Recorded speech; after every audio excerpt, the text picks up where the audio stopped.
Hey, Dieu vous bénisse dans le nom précieux de notre Sauveur, Jésus-Christ. Excusez-moi, je suis un peu enrhumé aujourd'hui. Hallelujah. Eh bien, n'oubliez pas de vous abonner et de commenter notre chaîne. Jesus' name. Hallelujah. Thank you, Lord. Oh,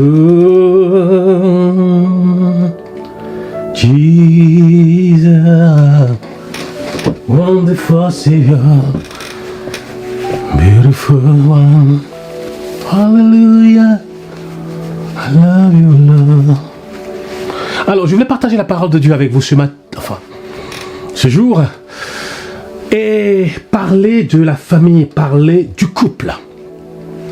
Pourquoi les hommes, en majorité, je dis pas tous, je dis en majorité, aiment les belles femmes, même dans l'église. Pourquoi les femmes, en majorité, je dis pas toutes, aiment les hommes qui sont riches, les hommes qui ont un haut poste, les hommes qui se disent hommes capables, les hommes qui ont des responsabilités.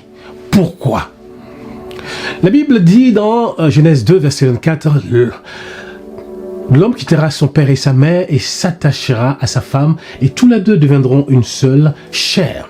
Il n'a pas dit l'homme capable, l'homme riche, l'homme qui a une situation sociale comme ça, quittera son père et sa mère et s'attachera à sa femme. Mais bien sûr, avant de se marier, il faut être conscient que tu vas prendre des responsabilités parce que tu vas prendre la fille de quelqu'un et que tu vas mettre dans un foyer. Il faut être conscient que tu vas nourrir cette fille. Il faut être conscient que tu vas prendre soin d'elle dans tous les domaines. Parce que tu es le chef du foyer. Tu es le père. Donc, il faut être conscient. Tu ne vas pas prendre la fille de quelqu'un pour qu'elle vienne souffrir dans le foyer. C'est-à-dire financièrement, elle va souffrir. Affectivement, elle va souffrir. Dans tous les domaines, elle va souffrir. Donc, il est important que l'homme sache que lorsqu'il va prendre une femme, eh bien, il a des responsabilités et des devoirs derrière. Il y a aussi des femmes qui, lorsqu'elles veulent se marier, elles veulent des hommes riches. Des hommes riches. Mais tu veux un homme riche, mais tu sais même pas comment il a fait pour avoir sa richesse. Tu veux un homme riche, même dans l'église. Mais il est riche, mais il n'a aucune valeur, il n'a aucun principe, il n'a aucune spiritualité, il n'a aucun niveau spirituel, il n'a aucune maturité spirituelle. Mais tu veux seulement qu'un homme riche, qui a voiture, qui a maison, qui a ceci, qui a cela, qui a l'argent, qui peut tout acheter, qui peut faire qu'on peut faire son shopping à Dubaï, à Paris, à New York, à Miami, ainsi de suite. Mais le mariage, c'est pas ça. Vous savez, aujourd'hui dans l'église, on a l'impression que tout est basé sur la beauté et tout est basé sur l'argent. Les hommes préfèrent la beauté, oui, parce qu'aujourd'hui on voit beaucoup qui se basent que sur la beauté. Les hommes se basent que sur la beauté. Ah ben cette sœur elle est belle, donc je pense que bon, ça fait rien. Je vais la former spirituellement, je vais l'aider. Mais mon frère, si spirituellement elle n'a pas décollé pendant des années, elle va être un boulet pour toi, même si elle est belle. Les hommes veulent des femmes belles, ou là-bas, qui est comme Coca-Cola, qui est comme une guitare, qui est belle de visage, ainsi de suite, son corps, là, sa silhouette qui... Oui, c'est bien. Mais pour se marier, on se base pas seulement que sur la beauté, ou que sur le plastique, ou que sur, n'est-ce pas, l'aspect extérieur, ou que sur la beauté qui va passer, qui est comme les fleurs de champ qui, après la saison, passe et c'est fini. Ou les femmes qui se basent seulement que sur l'argent. Je veux de l'argent, je veux un homme qui a l'argent, un homme capable, un homme qui a l'argent, un homme qui peut tout m'acheter. Mais l'argent vient et l'argent peut partir. Et le jour où il n'a plus d'argent, comment tu fais? Parce que même dans le couple, il y a des moments où vous avez beaucoup d'argent, il y a des moments où vous n'avez plus beaucoup d'argent, il y a des moments où il faut vraiment compter faut compter, ainsi de suite. Bien sûr, il faut toujours compter, c'est vrai. Mais il y a des moments où vous n'avez pas, c'est la sécheresse, il y a des moments, c'est l'abondance, il y a des moments, c'est comme ça dans le couple. Donc les femmes qui veulent que, eh bien, l'homme soit riche, même un homme riche, il ne reste pas tout le temps riche, même parce qu'il a des affaires. Les affaires peuvent, lorsqu'on a eu le Covid, on a eu beaucoup d'entreprises qui ont coulé. Donc si tu te bases seulement que sur la richesse, tu cherches pas les principes, les valeurs qu'a cet homme, tu cherches pas la foi, celui-là qui a la foi en Dieu, la confiance en Dieu, l'assurance en Dieu, eh bien ça va être difficile pour toi. Si tu as tout basé que sur l'argent, voyez-vous, sur des choses éphémères.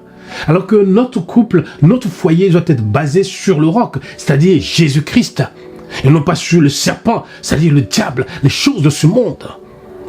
Notre foyer doit être basé sur le Christ, les valeurs de la parole de Dieu, les principes de la parole de Dieu.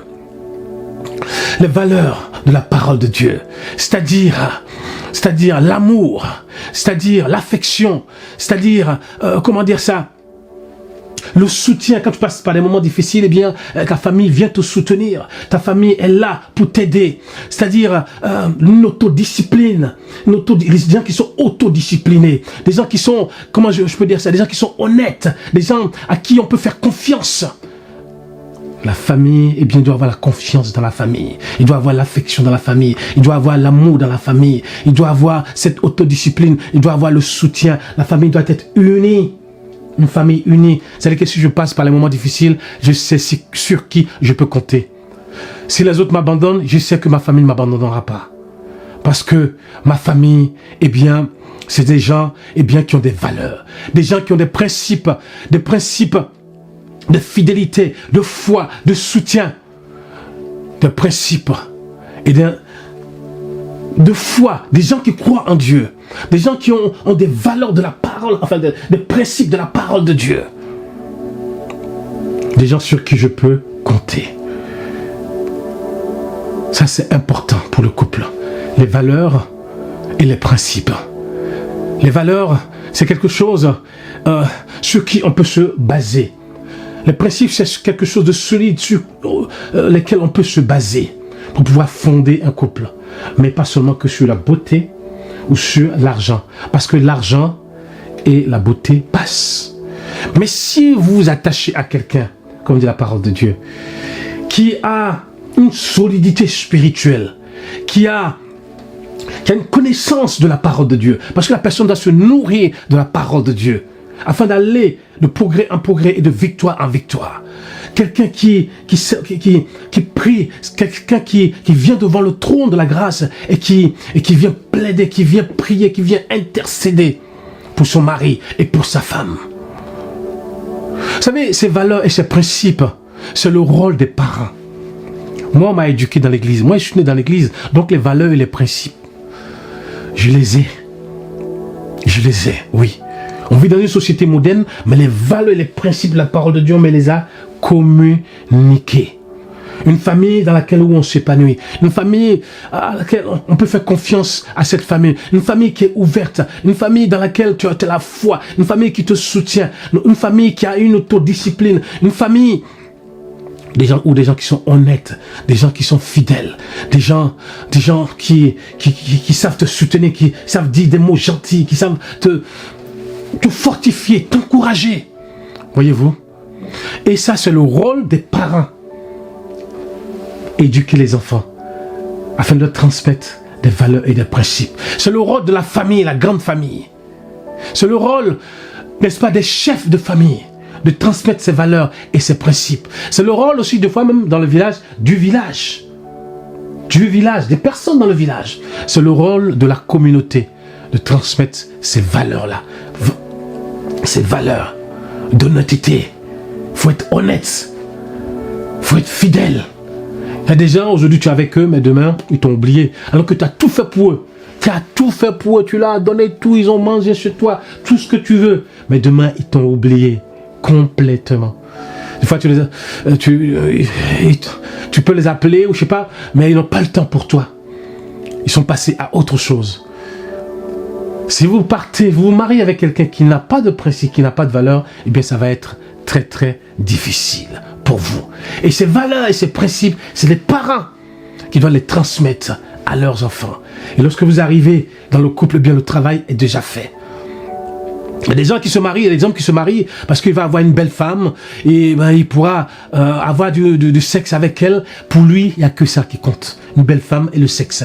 Qui va lui faire des enfants, il n'y a que ça qui compte. Mais les femmes belles, il y en a beaucoup dans le monde. Les femmes, il y en a. Toutes les femmes peuvent faire l'amour. Toutes les femmes, elles peuvent faire des enfants. Il n'y a pas que ça. Il n'y a pas que ça, qu'il faut compter. Beauté, sexe, et puis on fait des enfants. Mais il faut compter sur les valeurs et les principes. Moi, ça fait 50 ans que je suis sur la terre et j'ai vu beaucoup de choses. J'ai vécu en Afrique, j'ai vécu en Europe, en Amérique. Donc, j'ai vu beaucoup de choses. Si je vous en parle, c'est que c'est la vérité. Parce que sinon, vous allez pleurer votre maman, pleurer votre papa toute votre vie.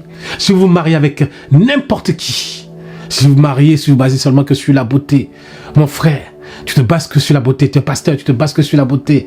Mon frère, tu es dans l'église, tu te bases que sur la beauté. Ma soeur, tu es dans la chorale, enfin, mon frère, tu es dans la chorale, tu te bases que sur la beauté d'une soeur. Non, mais tu t'es trompé, parce que la beauté va passer. Et quand la beauté passe, comment tu vas faire? Comment tu vas faire? La beauté d'une femme, ça passe très vite. La vingtaine, la beauté est encore là. Mais dès qu'elle commence à atteindre la trentaine, la beauté commence, n'est-ce pas, à disparaître. Quarantaine, ça commence à baisser. Cinquantaine, oufou. Voyez-vous, la beauté commence à partir. Et comment tu vas faire, mon frère? Il y a des femmes qui se basent aussi seulement que sur l'argent. Si tu viens dans le couple pour dire, ah, celui-là, il saura s'occuper de moi, il saura m'offrir des cadeaux, il saura me donner tout ce que je veux et tout ça. Mais le jour, il ne pourra pas te donner tout ce que tu veux, l'argent, il ne pourra pas te donner. Comment tu vas faire dans le couple? Comment tu vas faire? Si on base tout que sur le sexe, et sur l'argent, sur la beauté, et que sur l'argent, eh bien, vous allez à votre perte. Il faut baser votre couple sur la parole de Dieu, sur les principes, les valeurs de la parole de Dieu. Et ainsi, vous pouvez remporter des victoires. Vous pouvez remporter des victoires. Les familles sont en danger. Les familles chrétiennes sont en danger parce qu'on essaie d'imiter le monde. On essaie d'imiter la façon de vivre du monde. Et après, les gens, ils ont des problèmes. Les gens basent leur choix, ils cochent les choix par rapport à ce que le monde fait. Mais nous, en tant que chrétiens, on ne doit pas baser notre choix sur ce que le monde fait. Oui, parce qu'elle est belle, elle est claire, elle est noire, elle est rouge, elle est blanche, elle est ceci, elle est cela. On ne se base pas sur ça. C'est bien si tu as une belle femme, c'est bien. Mais on ne se base pas seulement que sur ça. C'est bien si tu as un homme qui est riche ou qui a de l'argent. Mais on ne se base pas seulement que sur ça. C'est bien si tu as un homme qui est costaud, il est beau, tout ce que tu veux. C'est bien. Mais on ne se base pas seulement que sur ça. Ça, c'est le monde qui se base sur ça. On ne vient pas dans le couple pour être des mannequins dans le couple. Non. On ne cherche pas un mannequin dans le couple. Mais on cherche des personnes qui ont donné véritablement leur vie au Seigneur, qui marchent selon la parole de Dieu et qui ont la crainte de Dieu et qui savent demander pardon, qui savent s'humilier, des personnes qui ont un cœur qui est bon, qui ont des valeurs et des principes de la parole de Dieu, de fidélité, de grâce, d'amour, de compassion, d'unité, de discipline, de rigueur, d'excellence en Jésus-Christ. Et c'est cela qu'on doit avoir les bases et pas sur ce que le monde nous dit.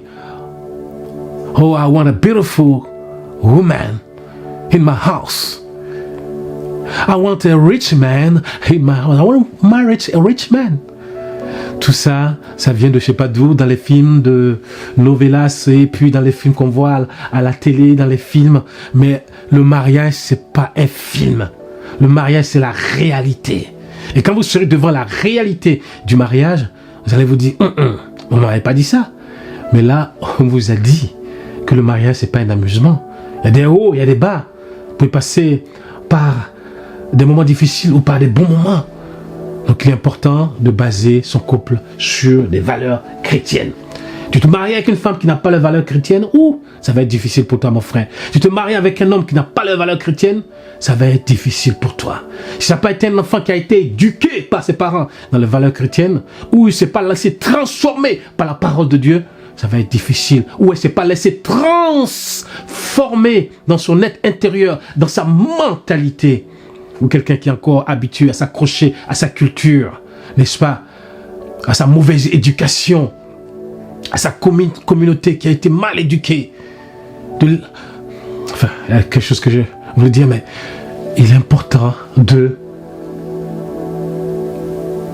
baser son couple sur la parole de Dieu. Et ainsi le Seigneur vous aidera. Et ainsi vous allez aller de l'avant. Moi, ça fait 29 ans bientôt que je suis marié. Parce qu'il n'y a pas eu de moments difficiles, il n'y a pas eu de bons moments, tout ça. Mais j'ai gardé le cap en Jésus-Christ. J'ai été un homme fidèle, un homme bon, un bon père de famille, un homme qui a su ses responsabilités dans le couple. Un homme qui prend soin de sa famille. Je suis là, j'ai été présent pour mes enfants. J'ai éduqué mes enfants dans la parole de Dieu. J'ai éduqué mes enfants à avoir les valeurs et les principes de la parole de Dieu, de foi, d'excellence, de discipline, de compassion. Ces valeurs et ces principes, c'est l'héritage qu'on doit transmettre à nos enfants. Transmettre à nos enfants de génération en génération. Et ainsi tout se passera de façon... ce sera merveilleux pour vous. Vraiment que Dieu vous bénisse. Merci pour ces quelques paroles. Eh bien, n'oubliez pas de vous abonner. Et on va revoir d'autres vidéos comme ça encore. Et Dieu va vous bénir dans le nom de Jésus. Moi, je suis pas là pour vous raconter des théories dans un cahier ou dans un... non, je suis pas là. Moi, j'ai vécu des situations. Ça fait 29 ans bientôt. 29 ans, c'est pas 29 mois ou 29 jours au jour. Mais j'ai vécu des situations et j'ai vu beaucoup de situations en tant que pasteur. Donc je sais de quoi je parle. Vraiment que Dieu vous bénisse au nom puissant de Jésus, notre Sauveur. Merci Seigneur de bénir mon frère, de bénir ma soeur. Père, dans le nom de Jésus. Amen. Amen.